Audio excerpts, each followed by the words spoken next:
All right, this is another edition of the Saturday Afternoon Movie Club. I'm Geoff, the guy who talks first. Here with Randall. What's up, Randall? Hey, buddy. And we have a guest in the studio, James Hartenfeld. What's up? How's it going, guys? Thanks for having me. Yay. James is a very funny Portland comic, right? Yeah. Is that how you want to be introduced? Yeah, that's fine. Yeah, that's fine. I'll take that.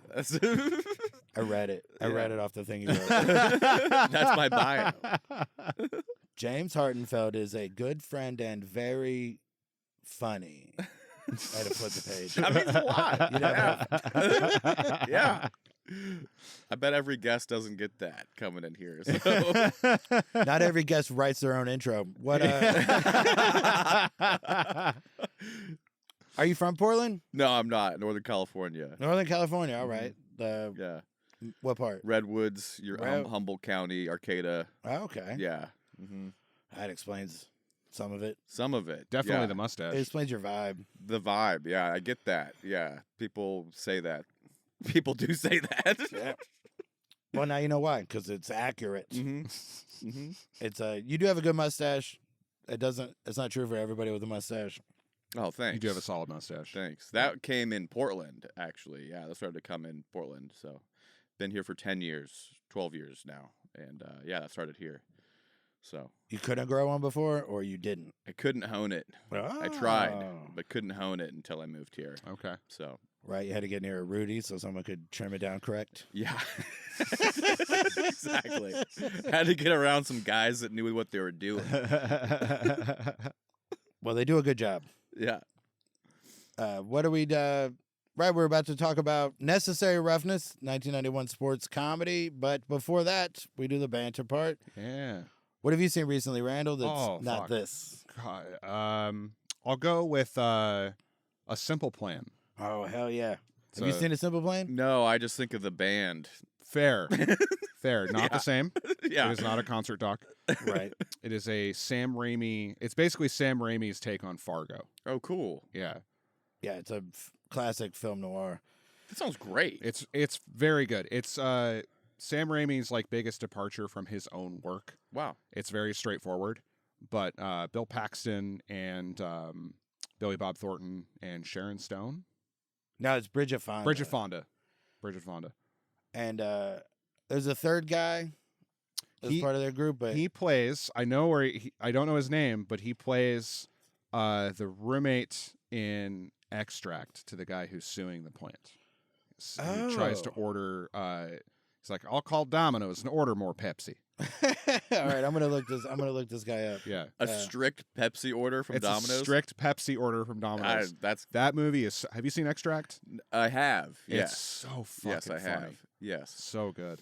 It's been a long time. I loved that movie, though. Yeah. Another Jason Bateman flick. I know. I'm glad that we get to... We'll bring it full circle. Just so crazy. We'll bring it there. Yeah, we're bookending this with the majority of his life. Yep. That's it. That guy, Brent Briscoe is his name. Yep. That guy was, Simple Plan. He's been in some bunch of stuff. Yeah, he's a character actor. Mulholland Drive, The Green Mile. Mm-hmm. This is interesting. Sling Blade. Two So there's Billy a Bobs. connection. Right, Billy Bob and Bill Paxton have been. This is the second movie they were in together. The first one was called. Oh, what the fuck is the first one called? I always get it confused because these titles are too close. You told it to me. I know, and I can't remember it already. The one that pops in my head was Courage Under Fire. That is not correct. That's not correct. But this other one involves it's like a small town sheriff and drug runners, and I think Billy Bob is a bad guy. He's got a ponytail. Yeah, in A Simple Plan, Billy Bob plays like it's like Sling Blade.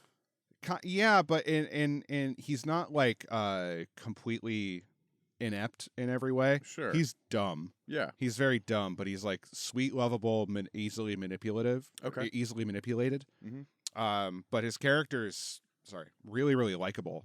And yeah, he gets talked into doing a bunch of things that are against his. Yeah. It's a spiral movie. It's great. Yeah. They find a down plane with a bag of money in it, so they take the money, and then the rest of the movie happens. Yeah. How much money? $4 million. A lot. Ah, dang it. They find $4 million in a Okay. bag, and they're like, "We're going to hold on to this until spring, and if Yeah. no one finds it, then we're in the clear." And surprise, surprise, people start to catch on that there's a plane and maybe money in it. Totally. I like it when it's a small amount of money and high stakes. Right. 4 million is a lot, though. It is. That is. Yeah. 4 million is almost 4 million is enough that you might go through this. Yeah. Yeah. Well, even knowing that all this might happen In the early 90s, there's a chance that maybe not. So, someone Well, in the small town now has a pink limousine and is pretending to not know what's going on. what do you mean? Yeah. Weird. I've always had this car. Weird. I rent it every day. What's really funny is in this movie, they start talking about what they're going to do with it, and no one's like, you can't fucking do that or they're going to know Yeah. immediately. Yeah. You can't really leave either if Yeah. it's a small town. So Yeah, it's yeah. just a really cool dilemma. And it's the whole thing where, like, Bill Paxton's kind of the lead, and his wife finds out, and she starts trying to get him to do certain things for them to be able to keep it and fuck the other dudes out of it. And it's a whole... It's a great movie. I'm surprised I haven't seen this, but there's so much I haven't seen. It's I would very- love to check this It's out. very under the radar. Yeah. Very under the radar Sam Raimi movie. And an early Billy Bob movie. Yeah. Well, it was 98, Okay. Yeah. That's so it was pretty like prime. Yeah, it was a little before. So when was Sling Blade? Sling Blade was like 95. And he got nominated or he won for that? He won for script or something. Oh, right, because he wrote and directed that, didn't he? I did not know that. Yeah. He took home an Academy Award for something involving Sling Blade, but that was like when he really Yeah. he got noticed, and then I think he got bumped into like lower level A-list Mm-hmm. with Bad Santa. Yeah. No, totally. It's amazing what Bad Santa really did do for him. Yeah. Like Right, a it was- lot. It was because before Sling Blade was 96. Okay. So there was a few. That was the thing that like Sling Blade wasn't a big hit like Good Will Hunting. Mm. Like Good Will Hunting is what put those guys pulled them up from Kevin Smith movies or whatever. Yeah. Or 10th lead roles. Yeah. But Sling Blade was it still took a few years before he was like the star of a thing. Yeah. But after that was, second to Bill Paxton in this. Fairly, as far as the people who stayed on the ground, he was probably the lead in Armageddon of everybody who doesn't go to space. Yeah. So there was some big stuff, but just getting noticed, like his trajectory makes a lot of sense. Mm-hmm. But he was always good. But also before that, like before Sling Blade, he was on a show called Hearts of Fire that starred John Ritter and Marky Post. Wow. Just a regular sitcom. It's not great, Okay. but he's like the second male lead. There's like those two stars, and then there's another lady and Billy Bob are like the four leads of that sitcom. It's fun. It's fun to catch that on Pluto or whatever Yeah. Where they still have the I Love Lucy marathons going. But I'm sure that show was a huge break for him. Oh, yeah. also. Like, because before that, I think he was doing like black box theater. He'd do like these one-man shows that would be like hours long in these black boxes where he would just do like different characters for hours. Like he was like, I can't imagine why that didn't catch on. I know, yeah, like He got on a TV show and someone was like, this shit could be 20 minutes. yeah, like, yeah. You could, What? yeah, you're doing like a season on stage. But like he was just he wanted it. Like Yeah. that's for sure. Like I'm sure he was so stoked to get a bad sitcom. Like he was definitely grinding. And speaking, I think his best work is probably the first season of Fargo. He fucking god damn, he steals that whole show. Yeah. Have you seen that? I've started that. But it's insane that I haven't finished that. He is spectacular. It's insane I didn't in get that that show. more time. Yeah. But yeah. Right. I only haven't seen the last season. I have seen more of Landman than I have Fargo, and I feel so bad about that. Landman keeps coming. Landman keeps. I watched coming. Fargo when it was coming out. Then they took 5 years off. Yeah, Yeah. It's hard to go back. yeah, Remember, was like not you don't have to remember season to season, but it lost its hold on me. Well, especially once they put out season 3 or 4, it was pretty. They took a dip in quality, especially with 4. That's the 4 is the Kansas City one. Yeah. Yeah, that's one I haven't seen. 3 is the one that people don't. The only thing I don't like about the 3rd season is that there's 2 Ewan McGregors. Yeah. I hate that, like, just as a viewer. Yeah. And then in the second to last or last episode of that season, yeah, they make it clear that they're not twins. They're just brothers. Yeah. And that's more annoying. Yeah. Yeah. I'm already yeah. kind of annoyed that they're twins being the same person. It's a disturbing choice. Yeah. For sure. They didn't really look the same, but also it's hard. There's something about like when you know that because like those, because Mary Elizabeth Winstead was in that season, Mm-hmm. and they got together and broke up both of their marriages. And do whatever you want, that's fine. But it does feel, I don't like knowing that when I watch, Yeah. like Mr. and Mrs. Smith. I would like that movie better if I didn't know. Mm-hmm. Yeah. Just Yeah, the specifics. There's a ton of information that's you're not watching. Yeah. Yeah, absolutely. Yeah. I pretty don't need all disturbing. that, but I still liked it. Like I like it's the insidious, like the villain of season 3 was like a business villain, Yeah. and I like that as a choice. I mean, I can't tell. I don't know enough about making stuff to know. I dug it, and I'm Mhm. sure that I would agree with everybody's issues with it. And the villain's not like a loud, fun, can't wait till this guy gets killed villain. Mm-hmm. Oh, okay. He's just a business villain. Yeah. He's He's quiet business. Yeah. It's a silent investor. Well, he's very evil. Right? Yeah. He's one Extremely step. evil. He's like one step more terrible than Ray Kroc. Wow. Yeah. Yeah. That's a good. Interesting. Yeah. I'm trying to think about something I could compare that to. I don't see that very often though, because even a business villain or like someone who's like a villain on an administrative level is still usually like, pretty precocious or annoying and stuff like that. But someone to just be like calm and collected as a villain is He's scary. yeah, that's a He's different scary thing. in his Seems more quiet, capable. like his quiet determined. Yeah, capable. His Mhm. quiet determination. Like Mm-hmm. big loud villains. Not to. We're kind of dealing with it now. There's something that takes away from how scary they are when they are real fucking dumb. Yeah. Yeah. And it's clear that something they do is what's going to bring them down. Totally. And the whole time in season 3, it does not. Watching it, that whoever the good guy is has to find it. Mm-hmm. The bad guy's not going to do something dumb. Mm-hmm. So that's just, I like that. Yeah. Yeah. It seems more real Mm-hmm. in Yeah. that sense. But I also haven't seen it in forever and only watched it once and haven't seen season 4. Yeah. 5's okay. 4 is meh. Well, is it season 5? Uh-huh. Who's in season 5? Is that the one with Chris Rock or is that season 4? No, Chris Rock is 2. Chris Rock is not 2. 2 is the one. 2 is the No, prequel sorry. to 1. Chris Rock is 4. Chris Rock is 4. 5. 2 is the one with Ted Danson. That's why I have 2 locked in. 5 is I know the villain or not the villain. Jennifer Jason Leigh is in it. Oh. Yeah, she's very good. Hold on. There's so much more Fargo than I thought there was. Yeah, there's 5 seasons of Oh, it. there's more Fargo than I thought there was. That's insane. Yeah. I thought there was only 4. Yeah.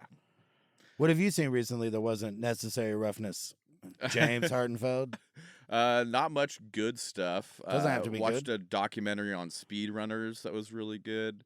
Wait, speedrunners? yeah, you mean people who run fast? No, they play video games really fast. Oh, okay. Oh, Yeah. okay. Yeah, it was kind of awesome actually. Oh, I kind of all really right. enjoyed that. That was just one piece as a documentary. Watched Legends of Wrestling, where I'm watching like 1-hour docs on different wrestlers. But I did just see Begonia. That was like the best movie I've seen recently, and I've heard that's very good. you haven't Well, not seen. I haven't seen it. Have you seen Begonia? No. Neither of you have seen Begonia. No. No, not Wow. yet. It's awesome. It's so good. I want to watch it. It's one of those. Yeah. I've just been busy. I've been keeping myself real busy. Yeah. And whenever I do go home and want to put something on, I'll look at that first and then think I don't want to pay it. I don't want to. I'm not. Yeah.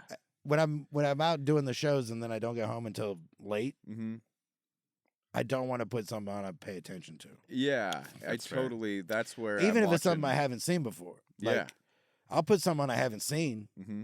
but not, like now you see me, now you don't. Sure. I put that on because that's fine. Yeah. Fast video once game you see players. once you see the first two, you realize, even if you miss what the trick is, they will tell you after. So there's always going to be a moment where you can figure out what they'll let you know what just happened.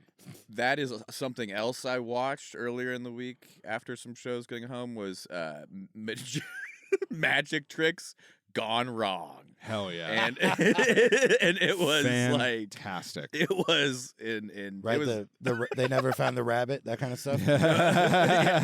they were finding the rabbit, but you don't want to know what was going on with it.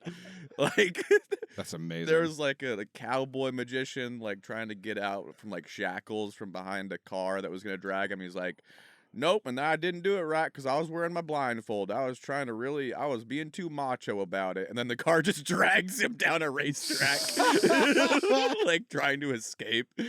And yeah, that rocked. I really enjoyed that. I liked Begonia a lot, but Magic Gone Wrong was also very, very good. Is that just on YouTube?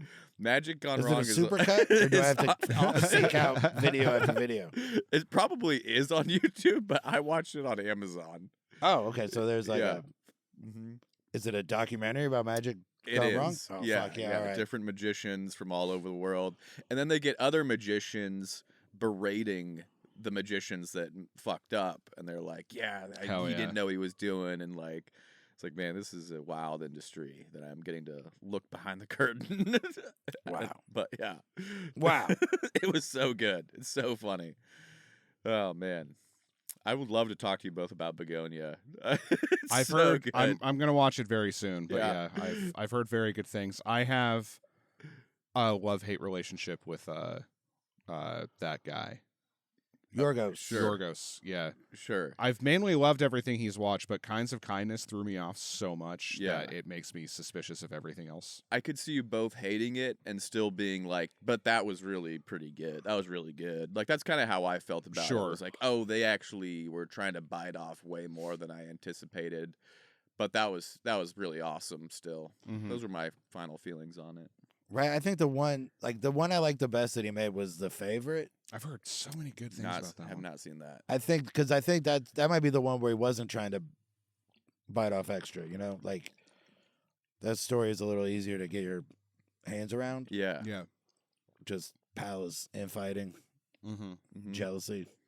Totally. That's pretty fun. Yeah. I never saw Killing of a Sacred Deer because I saw a review of it, and the first sentence of the review, like I wasn't looking for a review of it. It just came across my field of vision, and the first line of the review was something like, I'm paraphrasing because clearly he didn't use this language, Right. but the first line was essentially, the most fucked up thing I've ever seen in a movie is in this movie, and I was like, okay, I'm not gonna watch it. Like your job is to watch movies. Yeah. I can't think of anything like that in that movie. Well, I would love to. I mean, I'm not looking for a spoiler necessarily, but I'd love to. I'd love. I have no idea. to I never know saw what it. happens. They I'm gonna- filmed some of it in my neighborhood. It's set in Cincinnati. Huh. I'm gonna watch it again and see what they're talking about. Because if it's what I'm thinking, dude gets beat. That's it. It's not that big a deal. I mean, There's no funny game. There's not a funny games I don't situation. think so. It's not a brown bunny situation. Don't know what that is, but probably not. That was Brown Bunny is doing the Super Bowl this year, halftime show. Ah. Wait, I don't know when this comes out. Brown Bunny did the Super Bowl. Brown Bunny is the full blowjob movie. What? Full blowjob movie. Yeah. Is that one of his movies? No, I forget who filmed it, but it was like I think but the way it was released, it was like one of the first movies that was released a certain way. I forget, it was R. It was for like consumers, but it showed a full blowjob. Huh. Yeah. Mm-hmm. And that is the worst thing I've seen in a movie. What, a rabbit sucking some guy's dick? No, it's because the rabbit was brown. Yeah. Oh, okay. There The we go. rabbit was getting his dick sucked. I rented it in high school. I heard about this movie and I was like, oh, I can just go rent this. This is crazy. And I just fast forwarded it. And I was like, wow. That is a dick in a mouth. Yep. Mm-hmm. Right.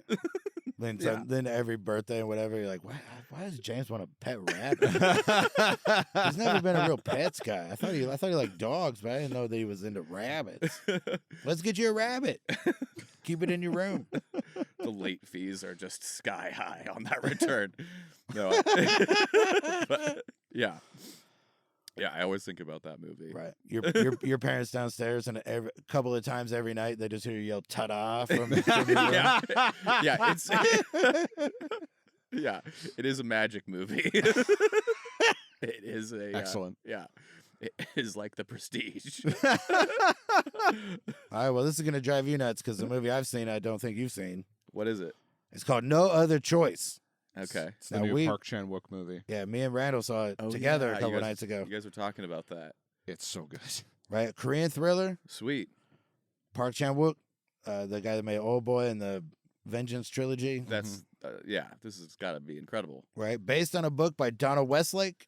Okay. Donald Westlake was he died about 15 years ago, but he wrote so many books so fast that he has at least 2 pseudonyms, Yeah. because the publisher was like, we can't release 3 Westlake books a year. Mm-hmm. Mm. So one of the series he wrote under the name Richard Stark, Interesting. and that is the movie Payback, the Mel Gibson movie Payback, Okay. the Statham movie Parker, the recent, like this came out just a couple months ago, the movie called Play Dirty, the Shane Black movie with Mark Wahlberg, Mm-hmm.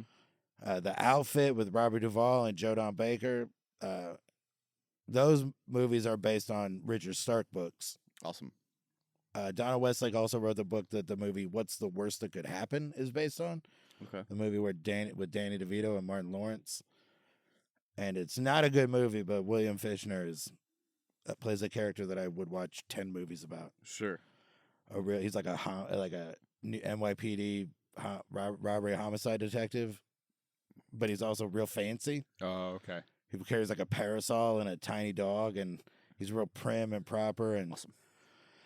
So he's kind of the super weird. Daniel It's- Craig character in Knives Out a little so bit. much more, so much. It's Way like fancier. a Muppet version of that. Oh, okay. Yeah. Like so much more than that. I can't even think of. Like more of a cartoon, even. Yeah, cartoony, like indefinable, like sexuality. You can't tell if he's like what he's doing. Mhm. It's so I'm so on weird. the case. That character is so good. Yeah. It's like it's up there with like the Philip Seymour Hoffman character in Along Came Polly, where Okay. you're like, man, this movie should have been Oh. about this. Yeah. Awesome. Yeah. Why do I just get to see this guy a couple of times in this other movie? They should have made. I mean, movie the only fucked. time they did, they get him to the Greek. Why the fuck did they make another? If you're gonna make a sequel from a side thing, it should have been about Philip Seymour Hoffman in that movie or William Fichtner in this one. Yeah. So you guys see this? Was it? So it was a Korean movie then? Yes. Yeah. Yeah. Mhm. Obviously. Yeah. Where do you guys see that? The Hollywood. Oh, awesome. Yeah. 70. No, it's digital. Okay. Yeah, aside from 3 really awful CGI shots, it's fucking phenomenal. And they are really awful CGI. They shots. are fucking like luckily 2 of them are very quick. Okay. Like you only see it if you're looking for it. Yeah. But they're really really bad. One of them is pretty pronounced and in front of you. It's at the very end. But yeah. From a filmmaking perspective, those 3 shots are dog shit, and the rest of it is like some of the most stunning cinematography ever. Awesome. Yeah. I dug it. Yeah. No, Yeah, I dug the shit out of I it. can't wait to watch it again. Yeah. Don't let my critique of those shots sully the experience. It is a fantastic movie. No, for sure. Yeah. Yeah, I would- temper it with this sentence. I don't know what 3 shots he's talking Right. about. Most people won't. I don't even know the shot the one shot that was the most egregious. I couldn't tell you. I could probably watch this movie again knowing there's 3 of those in there and still not. I'd probably be able to tell the third one, Yeah. but I didn't see any of it. But I don't know how that stuff is done like Randall does. So Sure. Randall sees things there They're- that I don't.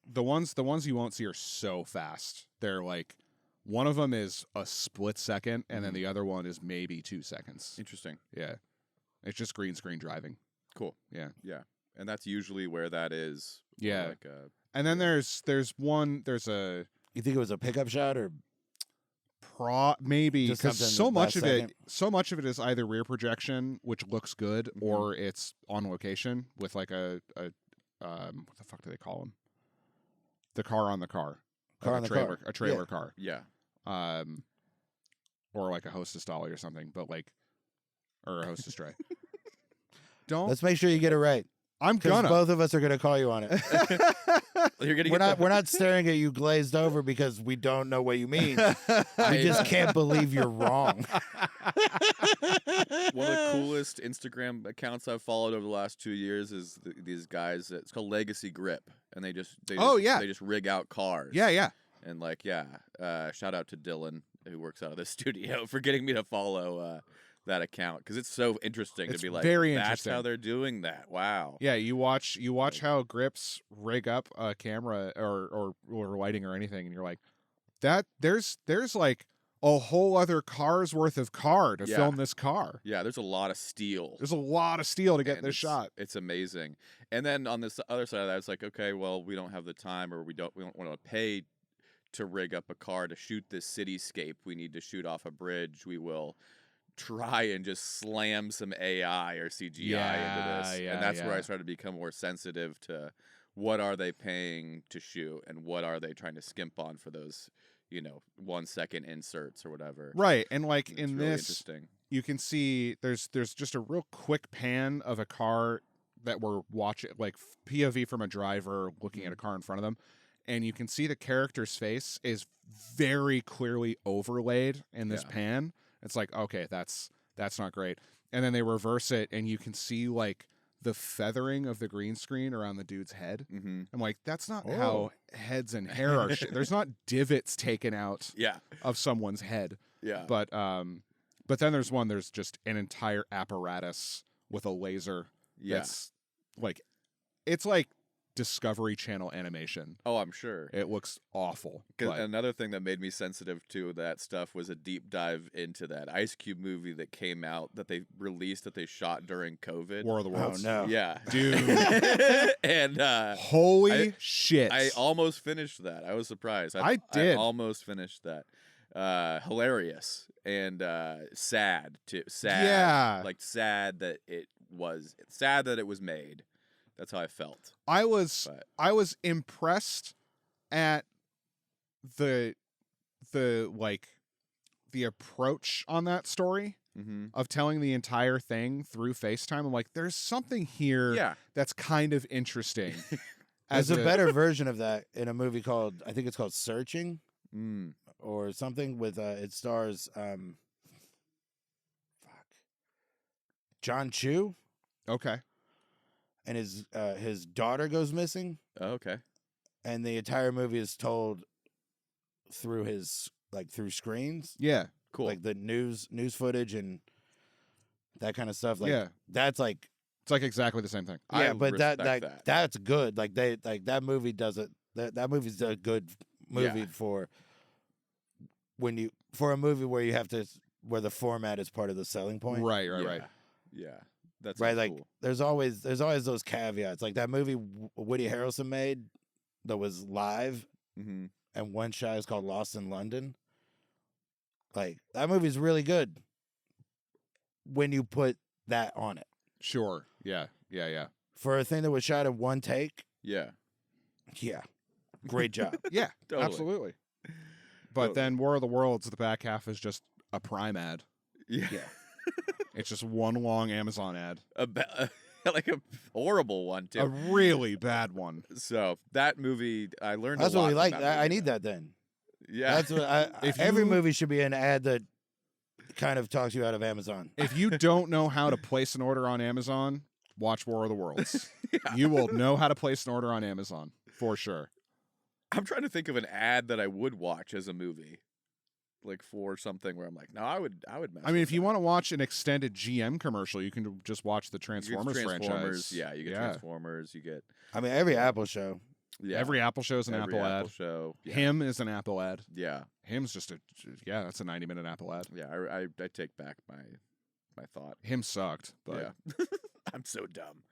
I don't even know I'm being advertised to. I mean, Smoking the Bandit is all about trying to get cores to Atlanta. Saw is for Milwaukee Power Tools. Everybody knows.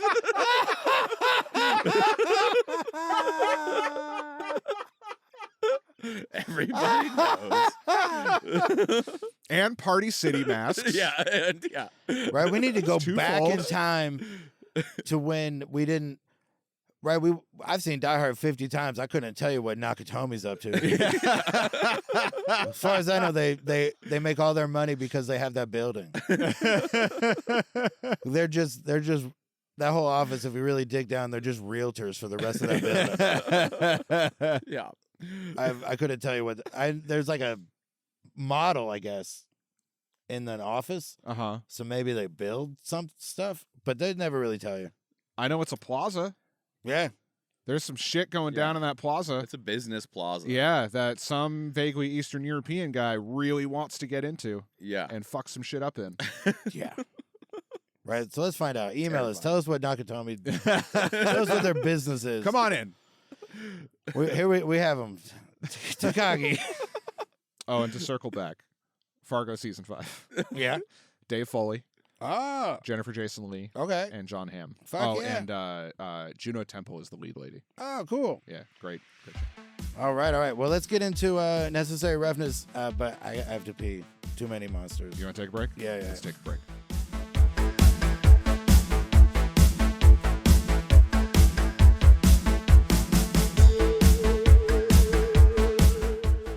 All right, so Necessary Roughness, that's what we're talking about. 1991 sports comedy. Here's the context for this movie. The Texas State University Yeah. gets hit with sanctions. Yep. Too many players got paid. They're coming off a national championship. Yep. But they lose all their scholarships. They're heavily sanctioned, Powerhouse has crumbled. right? Yeah. Wild. Rome has fallen. So they have to field a team with just essentially walk-ons. They're all walk-ons. Yep. They don't have enough. They got to play both ways. And they get a couple of they make a couple of wild choices. Yeah. They have to. They're desperate. Yeah, they're desperate. Backs against the wall. Right? Scott Bacula is a 34-year-old high school championship quarterback with 4 years of eligibility left, so they talk him into coming back to school. All four. Sinbad is a professor Yes. who still has a year of eligibility left, so they talk him into coming back. Scott Bacula talks him into coming. Scott back. Bacula. Right? So there's my 2 stars. But then also Hector Elizondo, Robert Loggia, Harley Jane Kozak. We just did Arachnophobia with her. Mhm. Larry Miller's in this. Fred Thompson, former senator from Tennessee. Mhm. Rob Schneider, Jason Bateman. Right? I don't think. Kathy Ireland. Let's not forget Kathy Ireland. Mhm.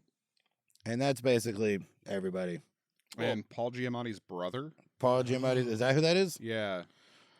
It's something Giamatti, and he looks a lot Marcus like Paul. Giamatti. Yeah. So Paul Giamatti's brother and son of Bart Giamatti, the guy who banned Pete Rose from baseball.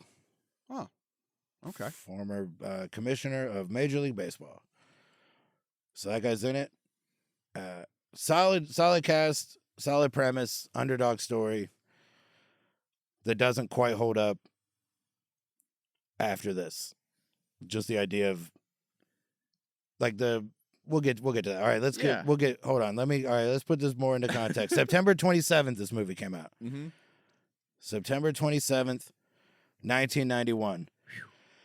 It debuted at number 2 that week. Behind The Fisher King was number 1. Okay. Number 3, Deceived.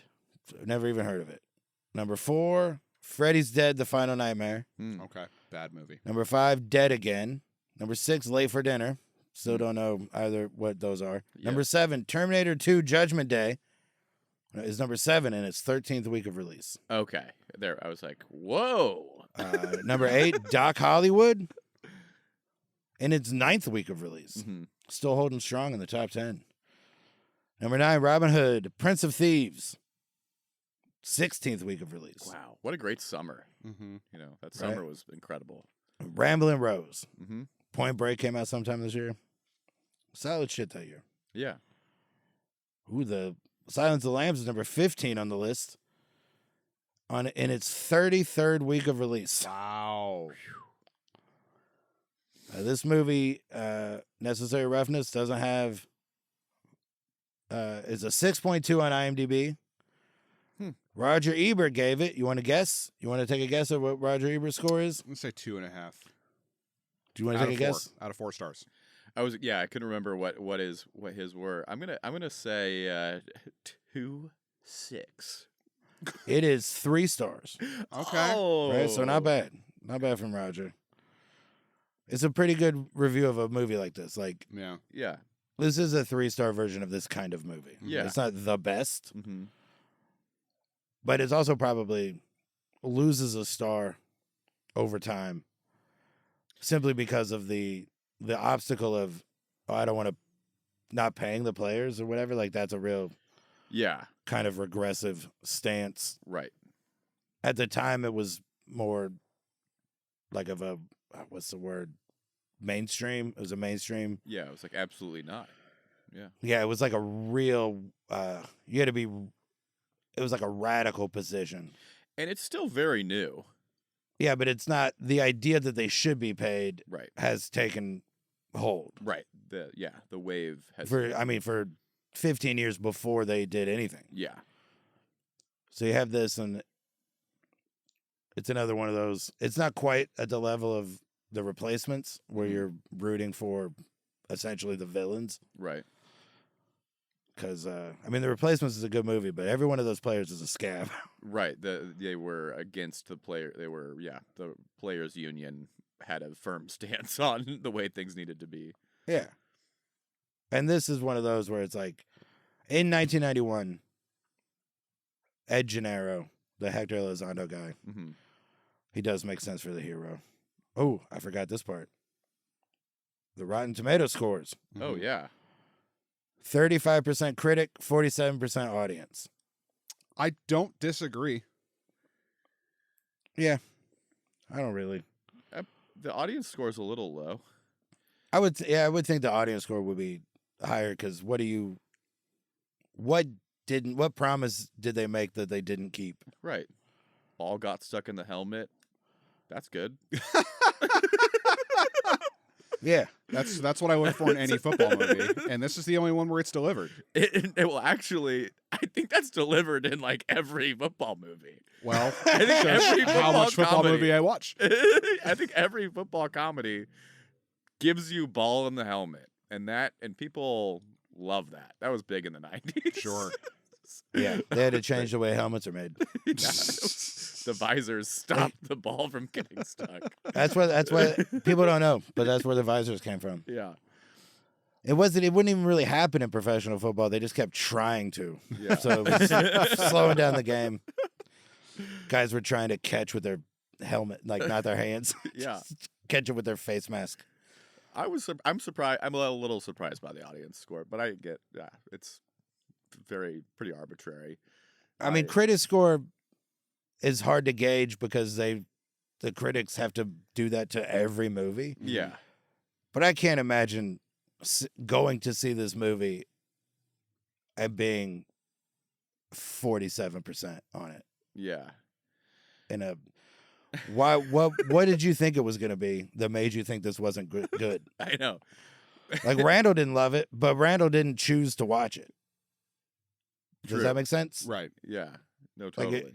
He wasn't like, I saw the trailer for this. Let's do this. Like, that would be odd. Making somebody watch it and getting that reaction makes a lot more sense. Right. Mhm.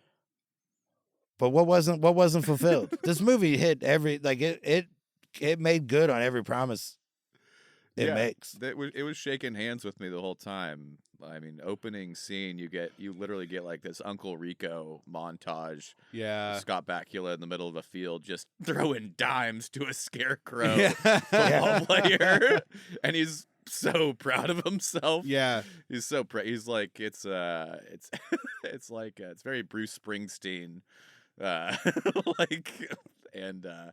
Yeah, I knew exactly where I was going the whole time, and it moves so fast. Yeah. It's just you just don't have to be patient with it at all. They do a good job not making us watch a lot of those games. Yeah, they really do. It was a 10-game season, Right, and we saw the end of the second to last game mm-hmm. and several scenes from the final game, Mm-hmm. but the first 8 were just kind of mentioned. Yeah, and but also like they showed players suited up for those games and at those games. But so like the longest time between games was the second to last game and the last game. Mm-hmm. There's finally some scenes where Scott Bakula is showing up at that teacher's house unannounced. Yeah. And we don't know how he knows where she lives. And that is he's being very forward with that Yeah. too. That was pretty I don't know. That was pretty crazy. But yeah, that was like it was like a 20-minute chunk where it was like, oh, there wasn't a game.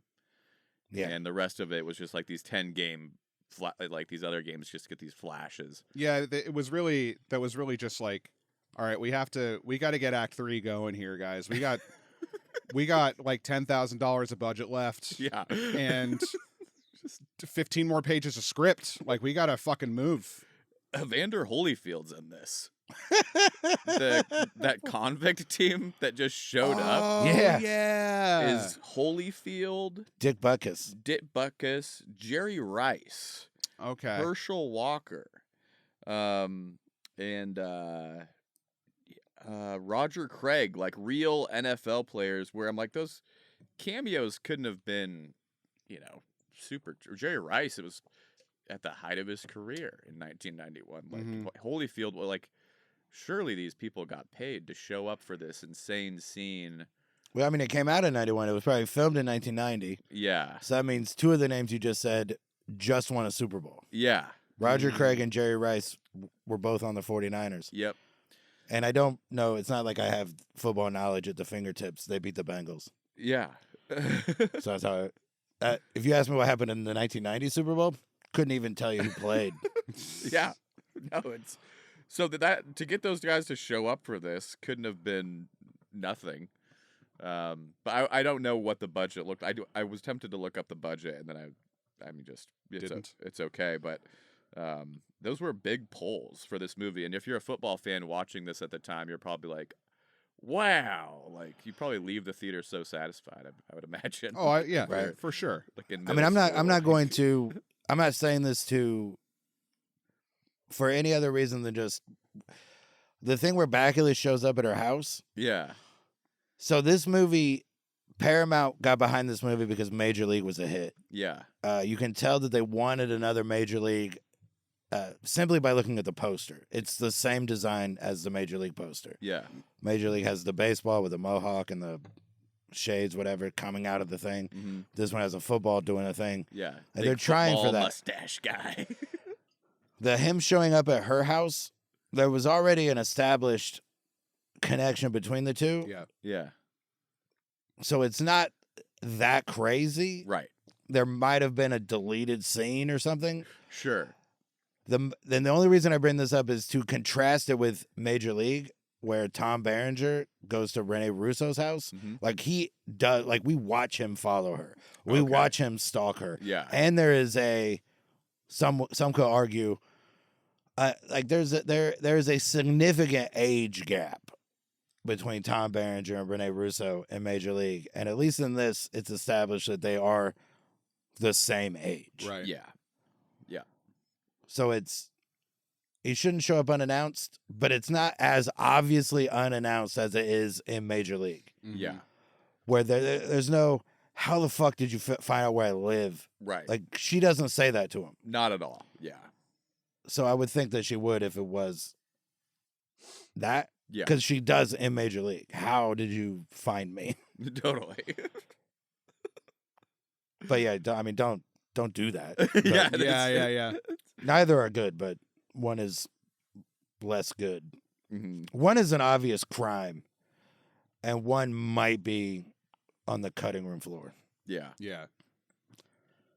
Larry Miller is the dean. That was the thing that got confusing was so the ultimate villain is just they suck. Mm-hmm. That's their main obstacle. But then they have there's a dean and a president that seem to be at odds. And then the two coaches are friends, but they also sometimes are at odds. And then ultimately, watching it now, that Ed Gennaro guy, he's like a false hero. Like the hard lines or whatever. Yeah. We don't do any of this. Yeah. In 1990, that is a stance that most people would get behind, but it's not right. Yeah. Right? It's not that. In real life in 1990, John Calipari was at UMass making sure his players could had lunch and getting sanctioned. Yeah. No, totally. Is Calipari wrong? Is Ed Gennaro's the fucking beacon of whatever? I mean, fuck off. It's self-important. But the movie, let's talk about the movie. What's your favorite part? What was your favorite stuff of this? Oh my gosh, I do love the opening scene is just like I know exactly where we're going. It just reminds you of The Replacements, which is one of the best movies ever, and where you see Keanu Reeves scraping barnacles off a boat, and you see Bacula in the tractor. I was like, that's his boat. These are his barnacles. Right? It's a Statham movie. Yeah. He used to be a quarterback. Now he isn't, but he has to do it again. Yeah. He must be a quarterback again. Yeah. And that's where we just were with Phillip Rivers on the Indianapolis Colts at the end of the season. This is a high school football coach that has to go back to the NFL to play for professional football, which is this crazy thing has to happen. And right. And so he played a handful of games. Mm-hmm. Didn't win any of them. Yeah. The Colts didn't make the playoffs, but now his Hall of Fame eligibility has been reset. Yeah. He was eligible this summer. Yeah. But now it's got to be another 5 years. Yeah. That's how long it had been since he played. Till this year. And he won health insurance for his 10 children. Yeah. He got $2 million in the health insurance, which is he is a hero. He did do it. I think my favorite scene though from this movie, I love when you are meeting Sinbad for the first time. Yes. And it's like, here's a cool teacher doing cool things, and these people are actually interested in this. I love the school. The dean's office is beautiful. The classrooms are beautiful. It seems like they actually shot it at a nice junior college or something. Mm-hmm. I don't know where they shot this, but it looked it looked a real college at the time.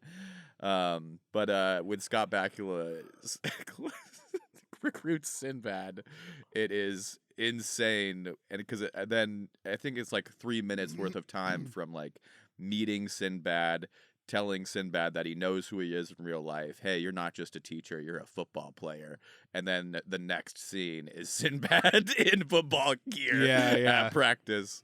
No thinking about it. Yeah. No considering his health or his age. No. I'm fully back in this. And clearly the rules. That's probably where the scene was. There's a scene where he's pondering, well, the journalism professor gives Bacula her address, and then they just cut that out. Yeah. Right. All of our questions are answered in that one scene. The one scene. Yeah. I would love to see the director's cut of Necessary Roughness. It's 3.5 hours. It's all the exposition that made the plot make sense. They are traveling. You just see them on the bus going to the away games. Someone's dancing in a warehouse while alone for some reason. You got to dance it out. Sweating in denim. Yeah. It was filmed at Texas State University. Oh, that's awesome. It was. No, I mean, no. They're Oh, called. okay. It was filmed at University of North Texas. I'm sorry. Oh, okay. It's like they actually. I read the thing. I was gonna say, read I 'em thought in in the the reverse. credits they mentioned they filmed it at a university. Yeah, the Texas. Texas State University is the fictional university that they play for, Gotcha. Yeah. and University of North Texas apparently has the same colors, Okay. so that was Oh, why they were easy. able to. Simple enough. I don't think it has. I don't think they're called the Fighting Armadillos, but Yeah. right. It was nice to see if you can remove current baggage or whatever. Like early Rob Schneider, that was like a perfect role for him. It Oh, was yeah. amazing. He was so good at that. Yep. Like, right. I mean, it was so early. Like, was he on Saturday Night Live? Was he on Saturday Night Live when he got booked on this? Right. I had the Like, same it's all thoughts. right around the same time. Mm-hmm. Yeah, I mean, because he hadn't done anything with Sandler yet. No, So Yeah. no. I mean, Sandler hadn't done anything yet. yeah. He'd been on. He might have just joined the cast of SNL Mm-hmm. and a couple of guest stars. You know, a couple of Mhm. episodes of the Cosby Show, and Yeah. No, those stars had not aligned yet. Mm-hmm. And I don't think Rob Schneider has a scene outside of that booth. no. No, he either. doesn't. Like it's all in the booth, and it's Right. Also, another thing, good for him. He got to be, you know, the seventh lead in a movie Mhm. that early in his career, and he was probably able to film all of his shit in 2 days. Yeah. totally. Imagine being in a movie with all those people and never meeting those people. Yeah. They knew he was a douchebag. Now, who knows? Who knows what he was then? Yeah, he was probably awesome then. He probably still is awesome. He didn't have money yet, so he had no reason to be a douchebag. Yeah.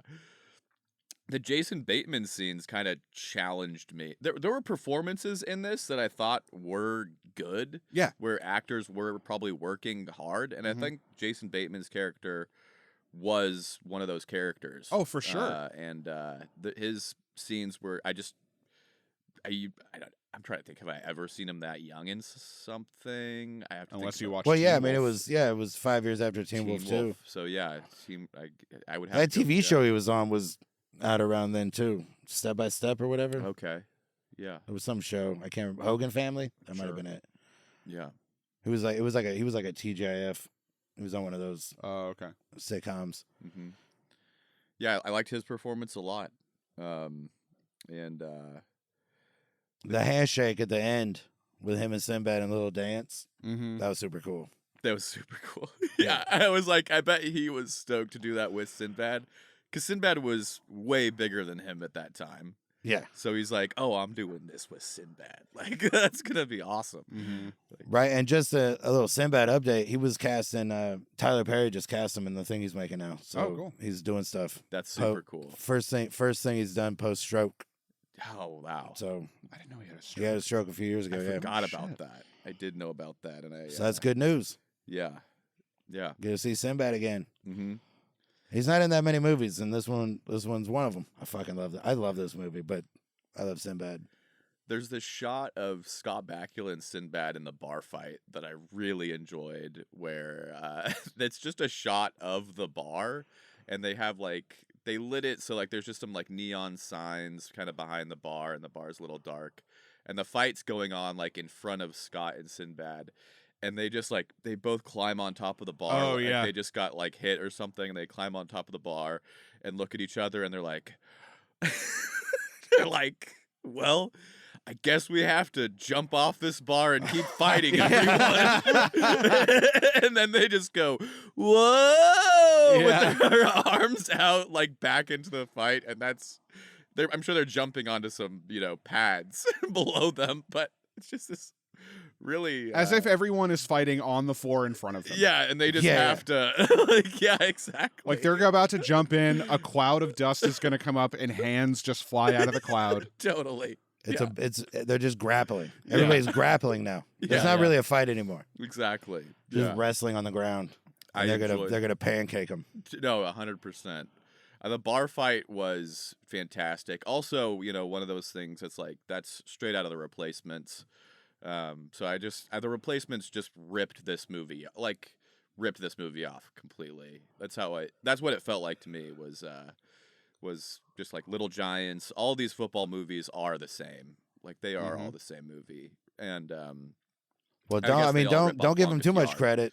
Almost all the sports movies are like this. Yeah. Any team sport movie has this kind of A girl? there's some kind of fight that galvanizes the group or something external. Yeah. It's not always a fight, but it's all Major League. It was the owner. Find out about the owner, but there's always something like that pulls them all together. Yep. And then there's, they didn't really. I was hoping that there would be, like, I think he did it on purpose, like as the quarterback, like start this fight, like knowing that'll bring the team together, but they don't really say that. Yeah. But it did work. The actor that played the guy that he had to fight initially, just has this crazy face. Yeah. Like his was such a unique jaw and nose. I was like, I've never really seen just a very different looking type of person. It's proto Giga Chad. Yeah. That was a really interesting enemy for that fight. But I love the fight. I don't know much about college football, but don't they usually play the real bad teams early? Like would the number one team in the country play a team with no wins in the last week of the season? But remember, they were really good the season before. Oh, that's a good point. Or it could be a rivalry game too. Mm-hmm. But yes, typically your well, yeah, because at the end you hear Rob Schneider say there's a rivalry between this team. You can feel it. And I had totally missed anything that would have set that up. Yeah. So I'm like, aside from the bar fight, there is no evidence that these teams hate each other at all. Yeah. So right there, so it's missing a line about, right? If they just put a line in that they knocked them out the year before on their way to winning the championship. And I'm applying too much to this. Also. No, you're not. You're on a podcast with me. But yeah, they are missing something. They're missing a couple things. Yeah, the school doesn't seem big enough to be playing a Division I. Completely. Like the fact that they got a Division I school like that, like there's probably 20,000 students at a big Texas college. Yeah. Right. I mean, Ohio State has what, 60 students. Yeah. And they were able to get 17 players. That was the other thing. It definitely feels like a much smaller school. No, totally. It felt like it's a real Appalachian Texas State. Mm-hmm. It's where you start. It's where you start your season. Yeah. But that's a good point I forgot about, because they don't make this. They make the schedule too far in advance. Yeah. Next year's schedule is based on last year's schedule. I know their opening game was against, some away team that traveled really far. And they acknowledged that. And because there were more fans for the other team at the Texas State home game. Right. Which was, kind of a funny way to start their season and to show that. Yeah, they talked about how many they had 100 players on their team versus 17 players. Yeah, and that's normally football. Yeah, that is normally how football. I don't think you can play Ironman football. I don't think that's allowed. I just don't have enough information on that. Maybe like a small high school today has to do that once in a while. Sure, I could see that, but I really don't know the rules on that. It just seems so insane. What really bugs me about that specific detail is it's not like it's not like the 17 players that played were the only ones actually good enough to play Division I college football. Right. So the fact that they weren't like, well, we suck, we should at least have 53 players who suck instead of 17. Yeah. Like you're not better because of that. Right. And there was people who wanted to play. Yeah. Well, but remember the whole reason they couldn't get enough people was because almost every kid who physically qualified didn't academically qualify. I understand. I get that, but my quibble is with what do you mean physically qualify? Because there are players who can academically qualify who just aren't good enough to play Division I college football, and there's 15 of those 17 people on the team are that already. Totally. So why couldn't you find 35 more that weren't good enough to play Division I college football? They did, and then the dean comes in and cuts 4 of their players, and it's too late to recruit anybody else. Oh, okay. Oh, Do you remember that scene? No, I remember that. That part, but they had already cut a lot. It wasn't like the 17 players who.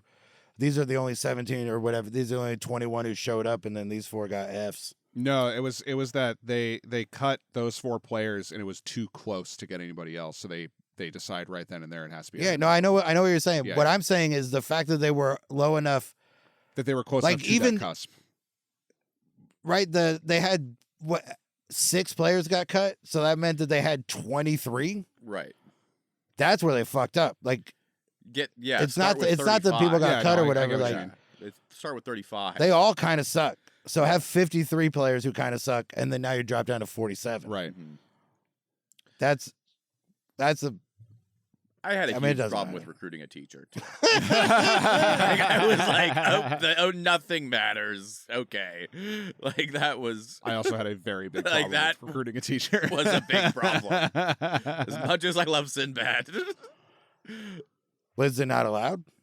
I don't know. That's the thing. I'm just throwing shit around now. No. I said that when we walked in today before you got here. I was like, how the fuck did they put a professor on this team? That seems absurd.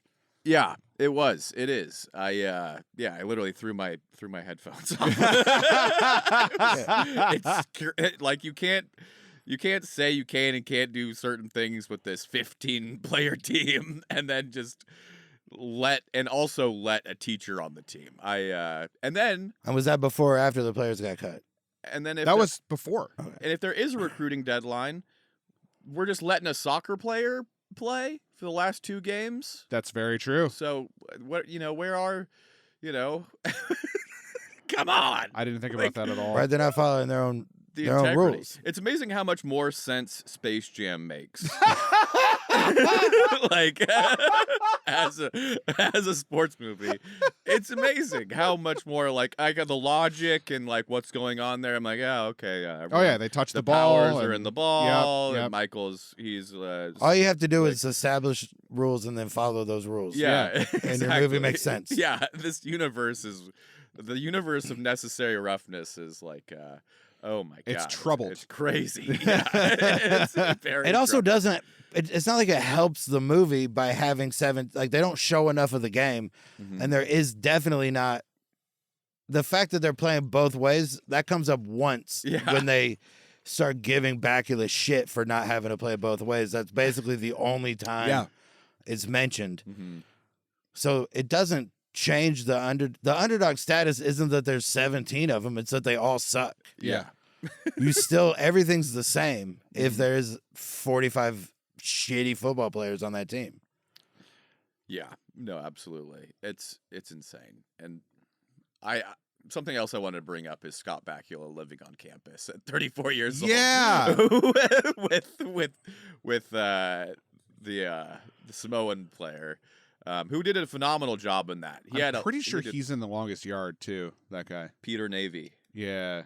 And his performance was awesome. He's great. He was great. Yeah. I love the quick nod to him getting Kathy Ireland. Yeah. In it too. That was cute. Yeah. Oh, that's real? No. Don't like that's like to give like the most physically imposing. Like not even imposing.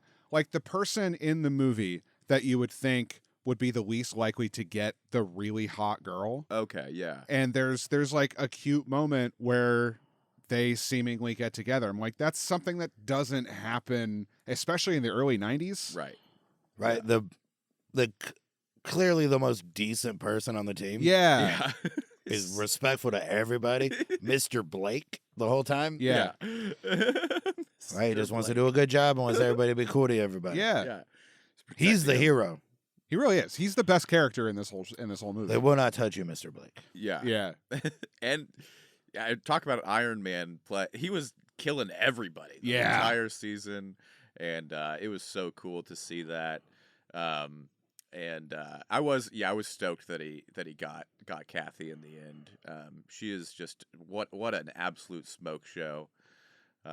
I loved the scene of him protecting her in the shower.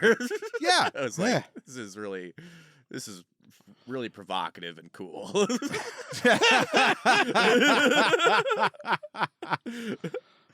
I do want to touch on the karate guy. Yes. Fuck yes, we should touch on the karate guy. Because that was the karate guy and the Australian. These were misfits that just were like, yeah, of course, of course the replacements picked those, these like the Irish guy, and then I don't know, different things. The replacements seemed to like pick off a lot of little character traits. But it was interesting to see it in this movie because it's like, okay, there's 17 players in Texas about to play football. Are they all just normal Texas guys? No. No, they're not. Almost But none of But it fits. One of them, Sinbad. Yeah, one of them is Sinbad. It's a university, so it fits that like these two people who do not make sense on a football team would be on this football team because it's a fucking college. Right? Then the karate guy, it pays off when the ref has to call the fouls. Yes. Yes, it does. They pay that one off. That's good. I was laughing out loud alone in the hospital phone charging area last night. I watched this in a waiting room in a hospital, and I laughed out loud when the ref was making that call. I really enjoyed that part. I thought the Australian was to get more love in this thing. I thought so too. Like he got this like big build up when they introduced him, and then they just never. He's very it was underutilized. Like, yeah, it was like a lot of potential. Yeah, when he wakes up, get him some pads. Yeah, Yeah. might hurt his game. I don't know. Yeah. They had to focus on Quantum Leap. Mm-hmm. Yeah. I mean, I get it. Yeah. Was he doing Quantum Leap at this point? Yeah. Okay. It was Quantum Leap debuted in '89. Okay. Crazy. So it was probably the peak. Yeah. That Peak of the song, Leap. yeah, right? A couple years in, the show's popular, the movie comes out, movie does okay. This Let's cast see. was busy. It was. Yeah, they were. They Like, were. They it were was- great too. Yeah. It's a really solid. Fucking Larry Miller, man. And I love that he took this role and is like, you know what I'm going to do to prepare for the Nutty Professor? Absolutely fucking nothing. I nailed it already. I'm going to do this in 4 more movies. Yeah. This movie doubled his money. It's not great, but doubled it. Yeah, the budget 13 was budget, 13.5 26 million, which I'm assuming most of that went to the prison cameo. Yeah. No, if that probably costs a lot less than you guys think. Probably. Football Yeah. players didn't start making a ton of dough until recently. Yeah. And those guys, I mean, to get those 6 guys that we recognize, probably, like, that was probably $100,000. Mm-hmm. Yeah. It wouldn't take more than 10 because it was one day. Absolutely. Yeah. I love, and that's I'm gonna steal an answer here. For my favorite part is the penitentiary scene because seemingly they showed up, ran one play, and left. Yeah. That was that's funny to me. That's how all the football is until the second to last game. Yeah. It's just one and out. Like, if they show you anything from the game, some of those games, they just told you the outcome. Yeah. Yeah. Mm-hmm. Yeah. And then that one, they at least showed us one play, which the famous people, you put helmets on them, they might not have even been the guys on the field. That's true.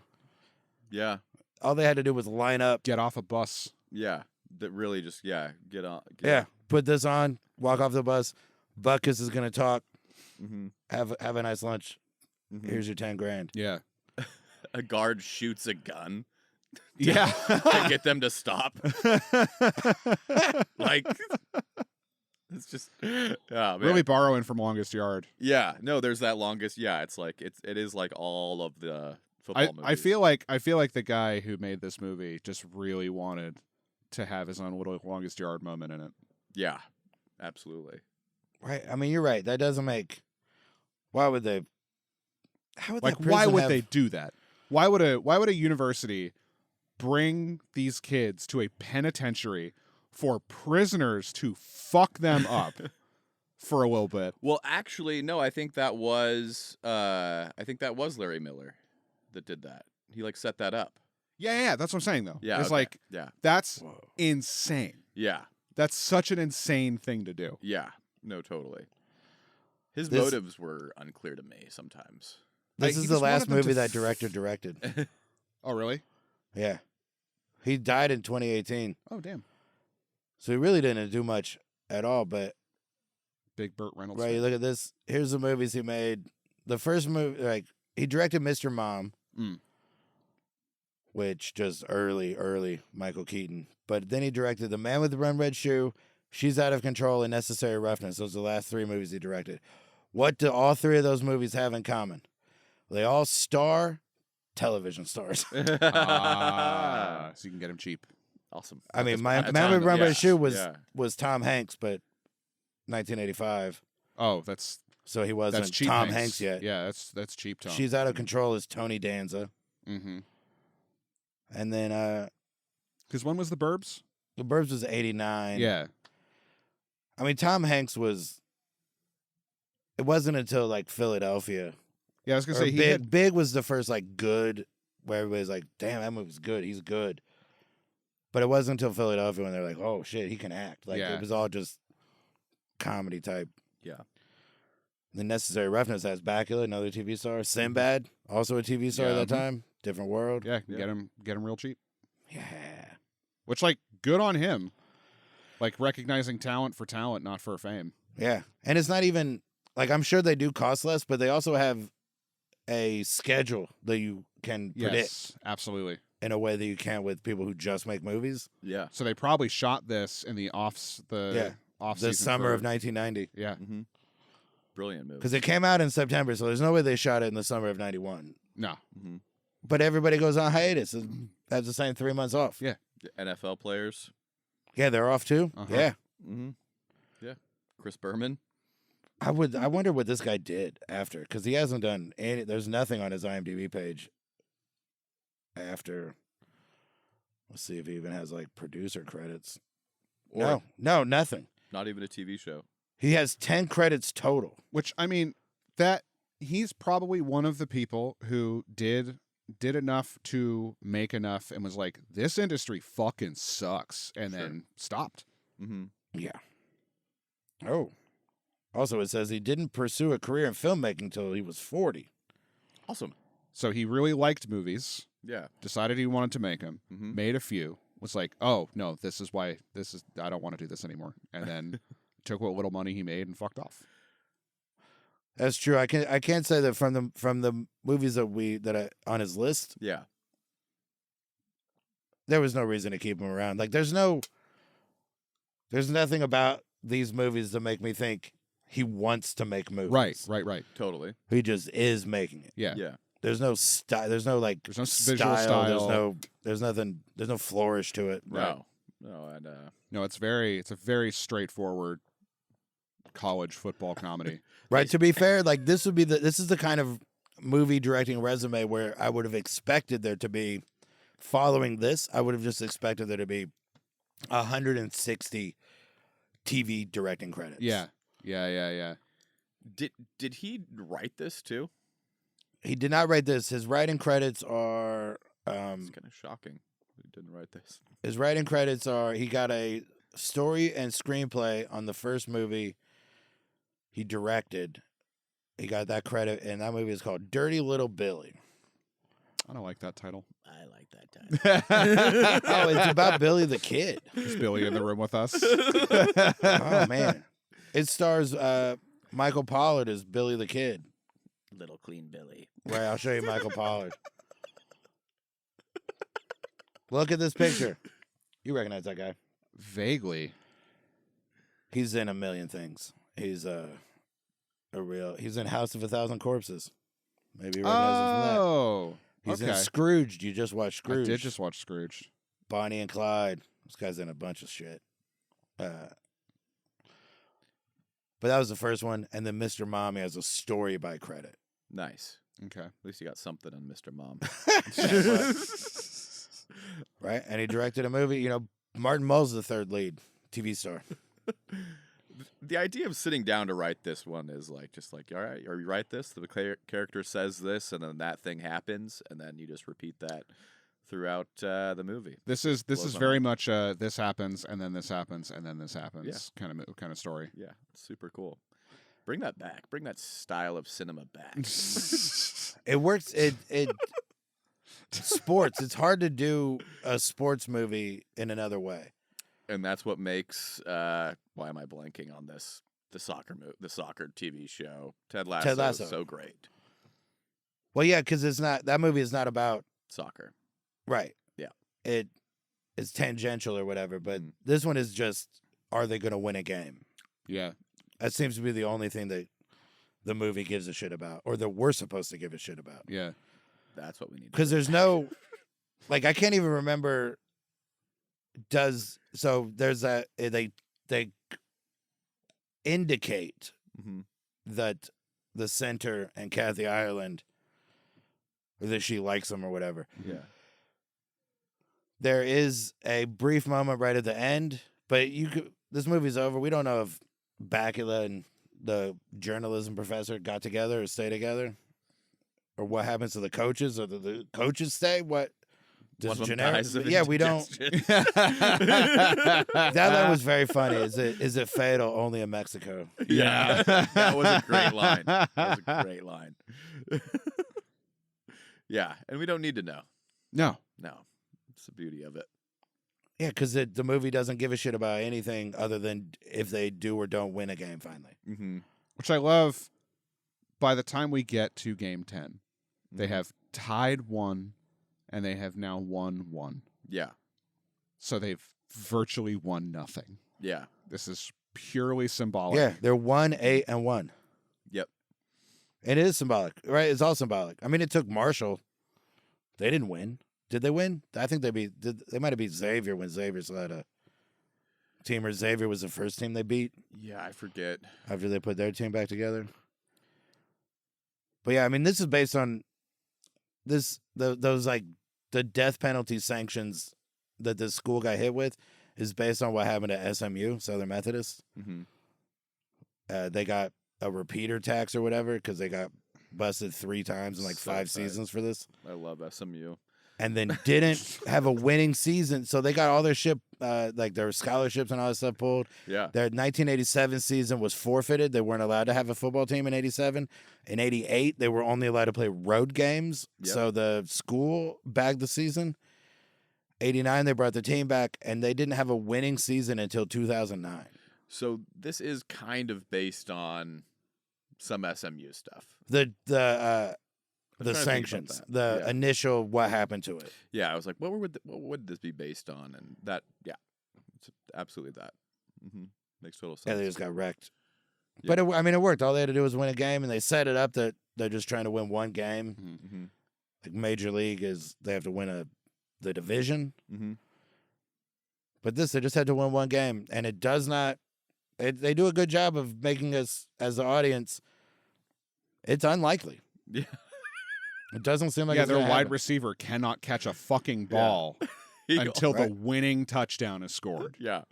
And Yeah. the game. Or no, the point the No, the wide receiver Point can't after catch a ball conversion. until the second half of the final game Mhm. when he begs them. He's like, "Do it." They don't, like, and then but now he's being double covered Yeah. because he showed that he could catch a ball once. So now they are covering him. Yep.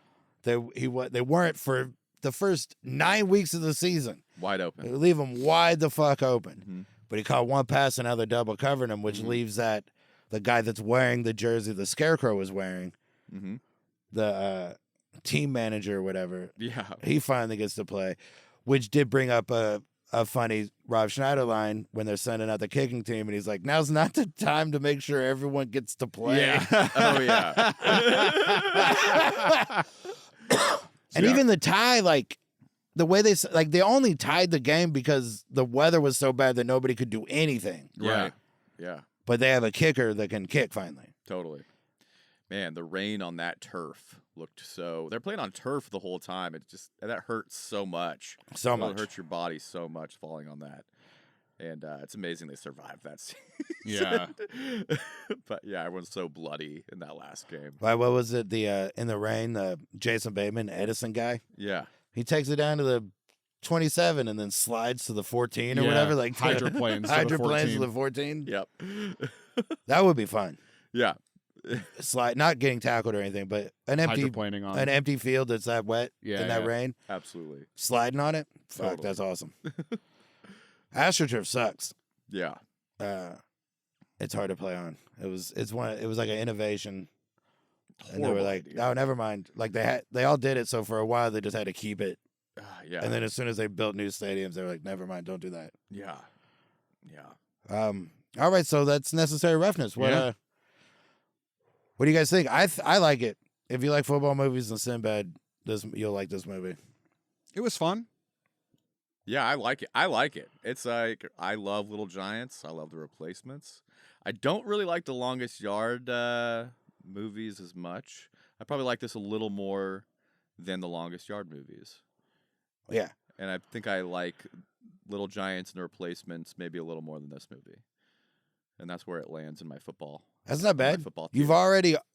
already on record on this pod as saying The Replacements is one of the best movies ever made. So if this one is just almost as good, hell yeah, that's fucking top 15 ever? Yeah, it's runner-ups. It's runner-ups on the runner-ups list. Yeah. I'm a fan. You got anything to plug, James? This comes out end of February. Yeah, but you got like a Wednesday show, Got right? regular stuff. Yeah, there's Owl's Den on Wednesdays. Owl's Den Wednesdays at 7. Owl's Den's in Portland, Oregon. This is a national. Yep. We're not live. International. Yep. Yeah, I mean, this could be anywhere. You could probably hear it in space. I don't know how far Wi-Fi goes. Check out. We're doing like a Ricky Winters festival. We're doing 5 shows Hell in a yeah. weekend in March. So check out the Ricky Winters Instagram. It's Ricky Winters explicit, and it's the B word. I forget this isn't radio. I feel like I've been doing it's Ricky Winters, bitch, is the handle. Anything else to plug? No, I think that's kind of like about it for right now. You doing the contest this year? Am I doing the contest this year? Man, I hope I get to work with Sam Talent and Carmen this month. We'll see if that works. Yeah. I hope I get to work with those guys. Or Carmen's in March too, I think. But, Yeah, I think you're right. Yeah, that's on my wish list at least. So if you're listening, Sam. Yeah, I think that's. Yeah, hit us up. We'll have you on. Yeah. You got your list, Randall? Yeah, unlock this anytime now. Ghost and Hose, What's More Metal, and It's Nice to Be Nice with Sean Jordan. All right, and Bjorn's Love, Hate, Laughs. We're hoping he comes back soon. Still on the IR, but check out Love, Hate, Laughs. And that's it. Meeting adjourned.